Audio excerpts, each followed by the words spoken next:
Gundam.tk presents Gundam X.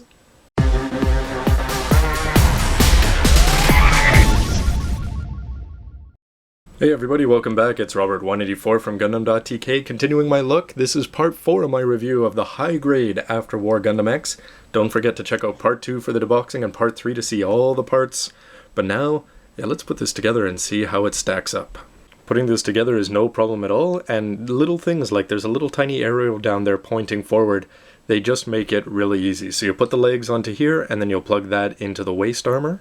Plug the lower chest onto the waist again, and then just plug in the rest of the chest. Pop the shoulders into the polycaps and make sure that you've got this part here at the back. And what have we here? The high grade 144th After War Gundam X. Here it is, spinning around for your viewing pleasure, but wow, I have to say my first impression is that this does not look like a high grade in any way, and it's mostly just because of the number of colors that go into it. And this is sort of an old argument, but I really enjoy building high grade kits from First Gundam because they have such simple color schemes. But building high grades from C never really did it for me because there were just a lot of colors that were missing, and those only come across in the master grade. But this one, I don't think that there's a single color application that it's missing. So you might agree that he looks pretty good, but how does he do in the mobility department? Well, the waist armor here is on one piece. You could cut that off independently. The side armor moves, and as far as the legs go, they can move this far out. They can come forward if you bring up the waist armor, bend to the knee just over 90 degrees, and remember that the ankle armor can move independently of the foot, and the foot can go this far back to this far forward, and this much side to side. The arms, as you saw in part 3, you'll have no problem spinning them around here, and you'll notice that you're able to bring out the shoulders a little bit and pop this out so that you're actually able to bring the arms across.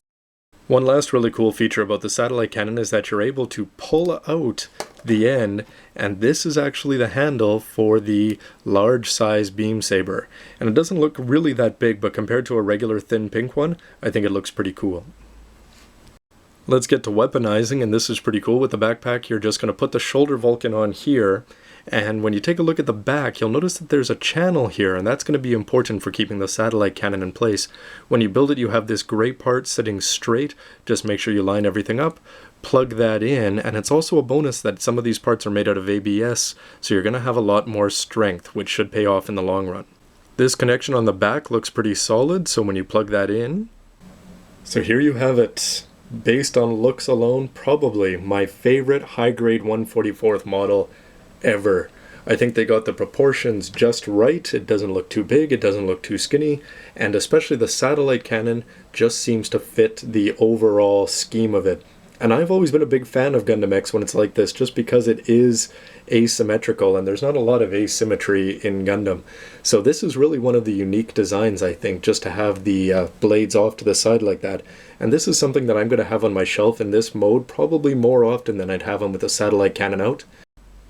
Something else you can do that's pretty cool is you can take this rifle and you're actually able to plug it into the back end, or the opposite side of the satellite pack, so you're sort of going to have the X effect shooting down at the bottom.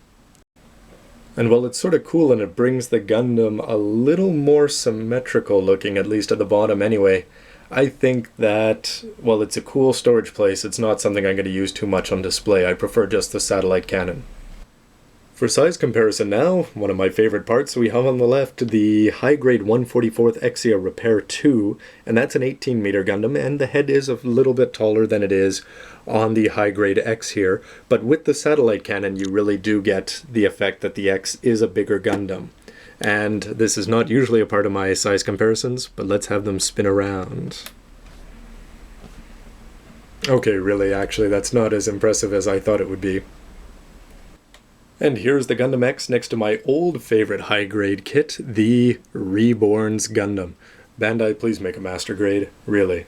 But yeah, you really get an idea of how small this guy is. Although when you put on the satellite cannon and figure that in, it does go higher than the beam sabers on the Reborn's Gundam.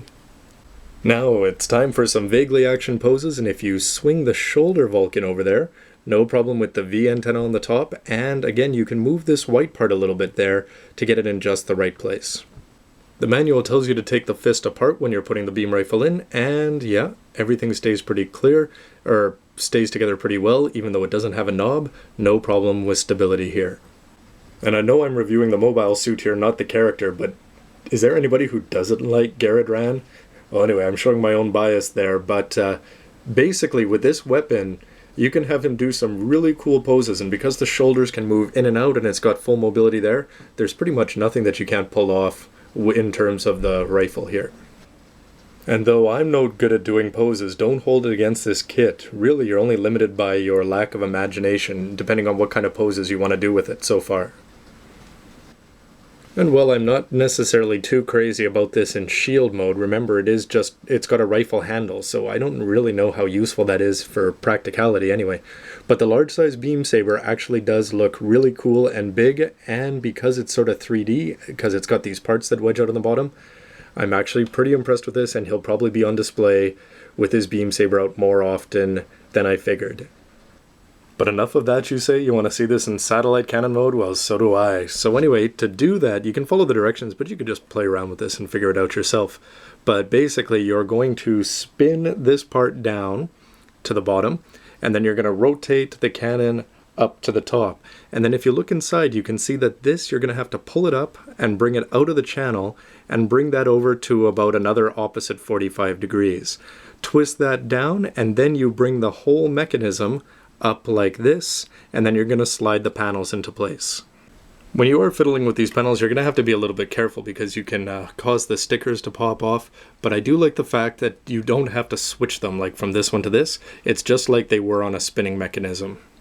And in the satellite cannon itself, you can pull down this part and actually take off the hand and put that into place so he's holding the cannon properly.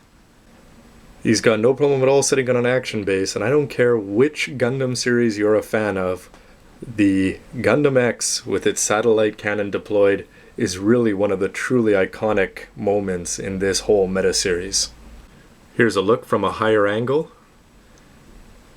You can see that the arm is a little bit awkward when you're putting it into the trigger down there, but overall you can still get the head in place and it can look down the line, and it still has a surprising bit of mobility that you can move the satellite cannon around with the hand in place and it's not all going to fall apart on you.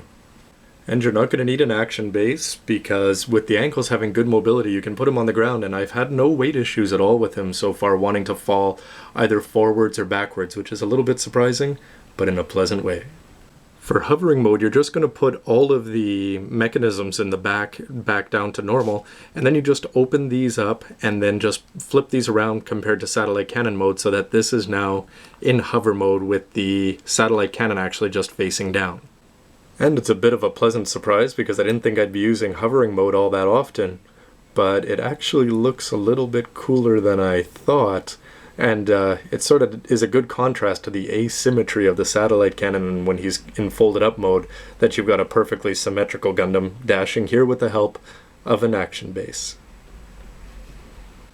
So I'm going to wrap up part 4 there, and stay tuned for part 5 to check out my final thoughts on what so far is looking just to be a fantastic kit. High grade after-war Gundam X. Thanks for watching, everybody. Rate, comment, subscribe. See you soon. Hey, can I count as a lead Gundam? I don't know. Were you in Perfect Mission? But why were you there instead of DX? I have no idea, really.